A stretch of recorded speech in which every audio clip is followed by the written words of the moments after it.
What's up, Valley Creek students, and welcome to Student Circles, where we discuss the weekend message, engage the scriptures, and pray together. It's real life discipleship, and we are so glad you're here tonight. Have you ever seen someone who lives completely free? Like they couldn't care less about what people thought about them in the moment or what people are thinking. Maybe it's at the sports game when they got all the face paint on, they got the numbers on their chest, they got the helmet or the shoulder pad with spikes, and then when you see them on the Jumbotron, they're going absolutely crazy, they're jumping up and down, you're like, dude, this guy, but they don't care, they're completely unapologetic. Or when someone shows up to school with a new fit that's super obnoxious and kind of loud, and you're like, dude, that's a little bit too much, but they're like, dude, I don't care, this is my fit, I'm rolling with it, man, I'm confident. Completely unapologetic, and they're living free. Have you ever seen someone like this? Raise your hand if you're that guy. I'm totally that guy. I'm the loudest person in the room. That's what I do. Completely unapologetic. But in all seriousness, where do you live unapologetically? Where do you live life so loud? You're I don't care what people think of me right now. I'm just doing me and I'm having fun. I'm living free. Maybe a deeper question for you though, do you live unapologetically when it comes to Jesus? I want you to write this verse down. Romans 1:16 says, "For I am not ashamed of the gospel, because it's the power of God that brings salvation to everyone who believes." Salvation means to heal, to save, to make whole. That's what Jesus is doing in your life right now.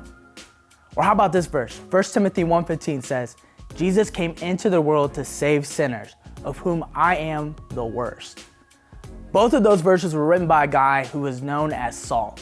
This guy was completely unapologetic in his persecution of Christians, and he didn't care what anybody thought about them. In fact, he was probably the worst persecutor of Christians. But this guy was touched by the mission of Jesus, and then after he got touched by Jesus, he became a part of the mission of Jesus. And you've been impacted by the mission too, and now you're invited to be a part of it with us, because we're a family on mission.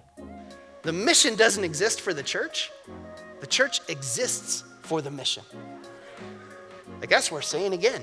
The mission doesn't exist for the church exists for the mission. That's the sole reason Jesus established his church, his family, was for the mission. He said, I will build a church to accomplish my mission. I will build a family to build the family, to be on mission to share the gospel, the good news about me. Because it is salvation. It can heal and save and make whole anyone who believes. Jesus made a way for all of humanity to become part of the family, but then he entrusted that mission to the family.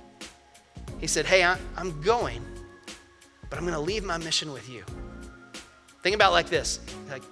He empowered us to watch the kids.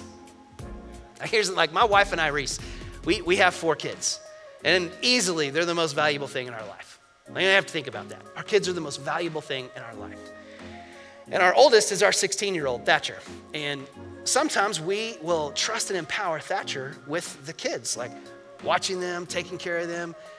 He recently got his driver's license. And so that first morning when, he loaded up the 3 girls in his car and he took everybody to school, that was tough. It's kind of our whole little world all in this one little car. But, we were trusting and empowering him with what matters most. That's exactly how God views you. He has trusted and empowered you with what matters most, people, his kids. He's like, hey, I'm giving you the keys to my kingdom. I'm entrusting you with the whole world. Go. Thatcher is my beloved son, and so I empower him. You are God's beloved sons and daughters, and he has empowered you to go bring his lost sons and daughters home. That's what it's all about. The thing is, guys, you don't have to do it alone either. Not only do we get to do it together, but God has also given us power to do it. I want you to write this in your journal, Acts 1:8. But you will receive power when the Holy Spirit comes on you, and you will be my witnesses. Now, if you're ever thinking yeah, dude, but I'm a little bit embarrassed about this, or I'm nervous about what people think about me, or I'm actually scared to tell people about Jesus, or what if I actually lose my friend group because I talked about Jesus? And I hear you, I get it. But listen to this. The level to which you've been transformed by the mission will equate to your level of boldness for the mission. When you've been transformed by the mission of Jesus, it will equate to your level of boldness for the mission of Jesus. And I know we can get all caught up in like, man, I don't know how to do that. I'm not sure what to do. I don't know how to be bold and unashamed. Okay, don't overcomplicate it. It's not complicated. It's just some simple things like this. It's like going to a restaurant and noticing if something is off with your server. Like if something's wrong with them. And being bold and unashamed enough to just say, hey, is everything okay? Is there anything that I can pray for you about?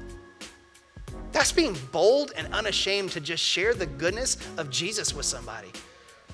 Or it's students going to school and being bold and unashamed enough to just talk about what Jesus is doing for them with their friends, with their teammates, with their teachers, with their coaches.